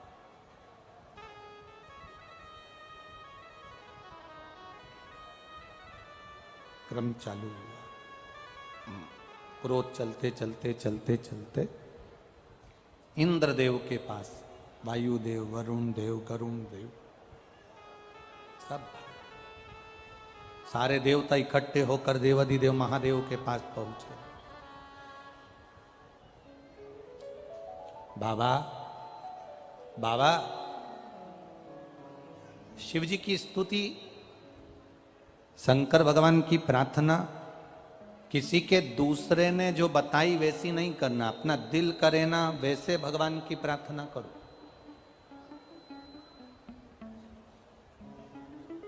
भगवान की प्रार्थना तुम्हारे दिल से होना चाहिए दिल से। एक बकरी चराने वाला भेड़ चराने वाला शाम के समय सारी भेड़ों को एक जगह पर इकट्ठा कर लेता था। भेड़ों के बाल में से बैठे बैठे जूं निकालता था। जूं निकाल कर कहता था राम जी तुम्हें वन में रहते रहते बहुत सारी जूं पड़ गई होगी एक बार तुम मेरे पास आ जाओ मैं सारी जूं निकाल दूंगा तुम्हारी। बस वो बैठे बैठे यही बोलता रहता था कि राम जी तुमको भी जूं पड़ गई होगी मैं निकाल दूंगा। एक संत वहां से निकल रहे थे उन्होंने उसका शब्द सुना संत को क्रोध आ गया कैसा मूर्ख है भगवान को क्या जूं पड़ती है हर कुछ बोल रहा है पागल हो गया है। संत ने एक थप्पड़ रखकर उस भेड़ चराने वाले को बकरी चराने वाले को मारा और कहा आज के बाद ऐसा शब्द मत बोलना कि राम जी को जूं पड़ गई होगी तेरे में अक्ल नहीं है हर कुछ बोल देता है कि राम जी मेरे पास आ जाओ तुम्हें जूं पड़ गई होगी मैं तुम्हारी जूं निकाल दूंगा ये कोई शब्द होता है। उसने बोलना बंद कर दिया। 4 दिन निकल गए माता सीता जी ने भोजन नहीं किया। राम जी ने सीता जी से पूछा तुम भोजन नहीं कर रही हो क्या बात है। सीता जी कहती हैं एक बेचारा बकरी चराने वाला था भेड़ चराने वाला शाम को बकरी और भेड़ों को इकट्ठा कर कर उनकी जूं निकालता था और बड़े प्रेम से कहता था राम जी वन में रहते रहते तुमको जूं पड़ गई होगी मैं तुम्हारी जूं निकाल देता हूं। उसको प्रार्थना करना नहीं आती उसको संस्कृत के शब्द नहीं आते उसको हिंदी के भी वाक्यों को बोलना नहीं आता वो कोई संबोधन बोलना नहीं जानता, वो स्तुति करना नहीं जानता, बस वो प्रेम से कहता है कि तुम्हें जूं पड़ गई होगी, मैं जूं निकाल देता हूं। मुझे बहुत अच्छा लगता था प्रभु। राम जी ने हनुमान जी को बुलाया, हनुमान जाओ, जिस संत ने उस बकरी चराने वाले को बोलना बंद करा है जरा उसका इलाज करके आओ। हनुमान जी जाकर एक गदा का प्रहार किए, संत चित्ते पड़े। संत ने पूछा मेरी गलती क्या है? हनुमान जी बोले जाकर बोल उस भेड़ बकरी चराने वाले को, तेरे दिल से तू जैसी स्तुति करना चाहे वैसी कर। राम जी दिल की स्तुति देखते हैं, बनाई हुई स्तुति राम जी नहीं देखते। राम बनाई हुई स्तुति नहीं देखते। मेरे भोलेनाथ तुम्हारी बनाई हुई स्तुति से प्रसन्न नहीं होते। जिस दिन तुम्हारे दिल में आ जाए और तुम शंकर जी के मंदिर में जल चढ़ाने के लिए जाओ, उस दिन तुम बाबा से प्रार्थना दिल से भी कर सकती हो। बाबा बाबा, ओ भोलेनाथ जी, शंभू, जल चढ़ा चढ़ा के सावन के महीने में ठंड लग रही होगी तेरे को। बाबा बहुत ठंड लग रही है, आज मैं जो दिया लगाऊंगी ना उसमें हाथ लगाकर तेरे को सेक दूंगी, ठंड नहीं लगेगी तेरे। कभी दिल करा करे, बहुत सारी बेलपत्री पड़ी हो ना तो बाबा को ढक दो, बाबा ठंड नहीं लगेगी इसलिए मैं ढक रही। कभी कभी गणेश जी और कार्तिक पर हाथ रख कर कह दो, बाबा जैसे ये तेरे दो पुत्र हैं ना वैसी मैं तेरी बेटी हूं बाबा, पर बहुत दुखी हूं बाबा। बाप अपनी बेटी को दुखी देख सकता है क्या बाबा?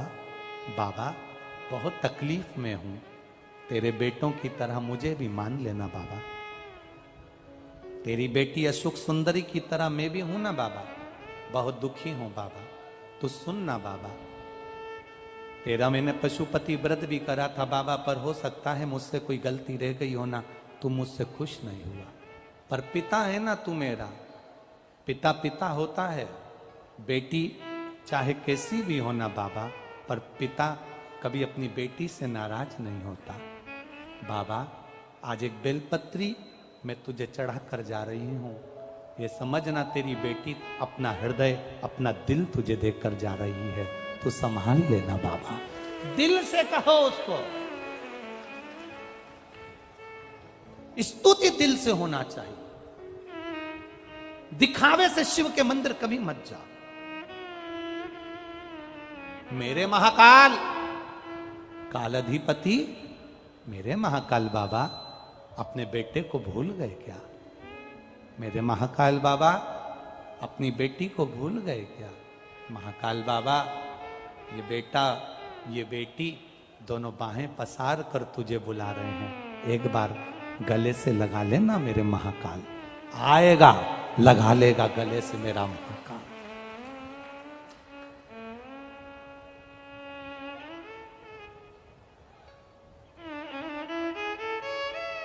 दिखावे से दूर हो जाओ। शंकर के मंदिर में जब जाना तब तुम दिखावे से दूर होकर जाना। क्या है शिव पुराण में, क्या क्या भरा पड़ा है शंकर जी की कथा में। ये इतने नवयुवक लड़का लड़की आते हैं, प्रार्थना कर कर जाते हैं, मेरी नौकरी लगा देना, गवर्नमेंट जॉब ये एक बच्चे ने लिखा, एक बच्चे ने उसमें लिखा, मैं गीता गुप्ता पति श्री राधेश्याम गुप्ता निवासी लखनऊ की रहने वाली हूं। कहीं बैठी हो गीता गुप्ता तो हाथ हिला सकती हैं। गीता गुप्ता राधेश्याम जी गुप्ता निवासी लखनऊ की रहने वाली हूं। गुरुजी मैं क्या वर्णन करूं, 2020 से आस्था चैनल पर कथा सुन रही हूं। आज तक आपको नहीं देखा था, केवल टीवी पर कथा पर भरोसा करती थी। मेरा बेटा नौकरी के लिए अप्लाई करता रहा, 2021 से अप्लाई कर रहा है, 3 साल हो गए पर उसकी नौकरी नहीं लगी, 1-2 नंबर से रह जाता। मेरे बेटे से मैंने कहा तू चिंता मत कर, नजदीक में कथा हो रही है कानपुर में, 1 दिन की सुनकर आऊंगी और भूमि पर बैठकर 1 दिन में कथा सुनकर बाबा की मिट्टी को सिर पर लगाकर प्रणाम कर कर के गई कि मेरे बेटे को नौकरी लगा देना, दूसरी कथा में मैं पहुंच जाऊंगी। बाबा ने मेरे बेटे की आज सुन ली और मेरे बेटे की नौकरी 19 जून 2023 को केनरा बैंक में गुजरात में अहमदाबाद में मेरे बेटे को ज्वाइनिंग लेटर आ गया। मैं बाबा को प्रणाम करने आई। शिव तत्व की पहचान, शिव तत्व की एक आनंदता। तुम दिखावे से दूर हो जाओ। मेरे शंकर को दिखावा चाहिए ही नहीं, मेरे शिव को दिखावे से कोई मतलब नहीं, मेरे शंकर को दिखावे से कोई मतलब।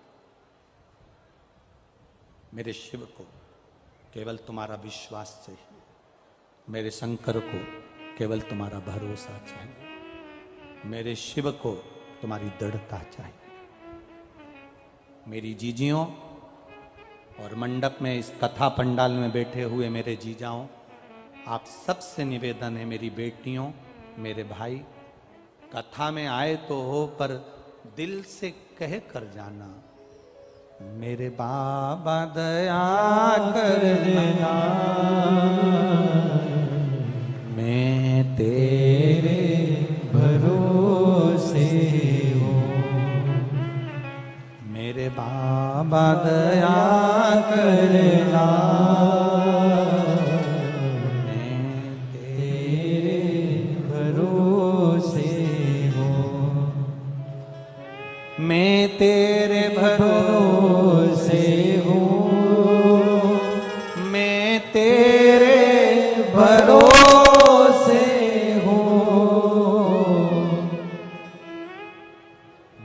मेरे बाबा दया करना,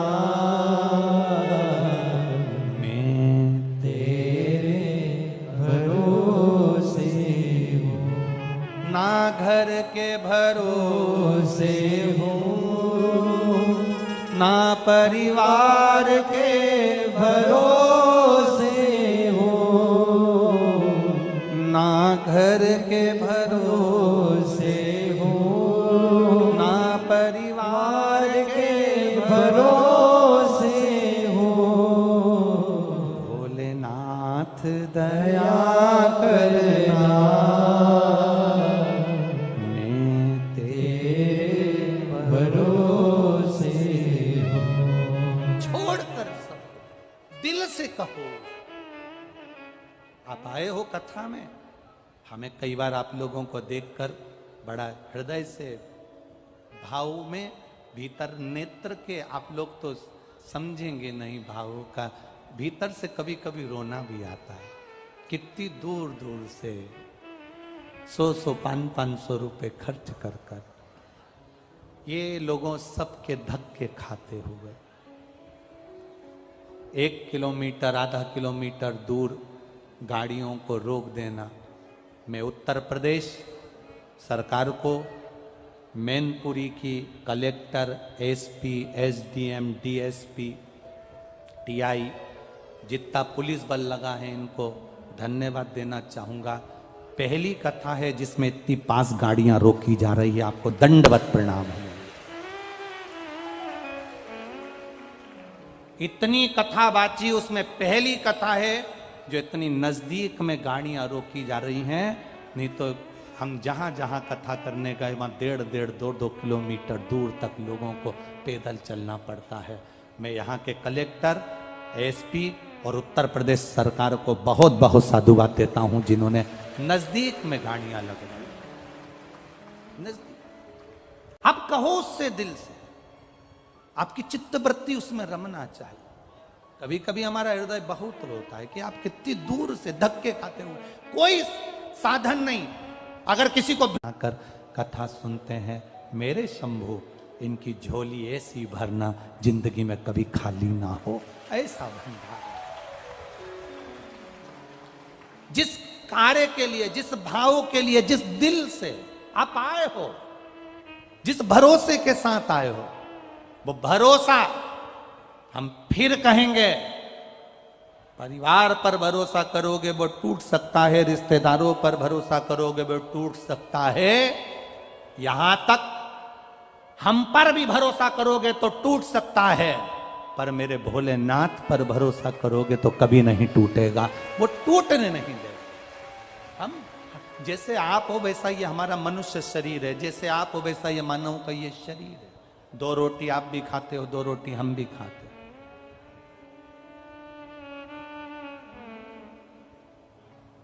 आप लोग ज्यादा आइटम बनाकर खा लेते होगे, हम मूंग की दाल और रोटी खा लेते हैं, कभी सब्जी थोड़ी बहुत हरी मिल गई, बना लिया।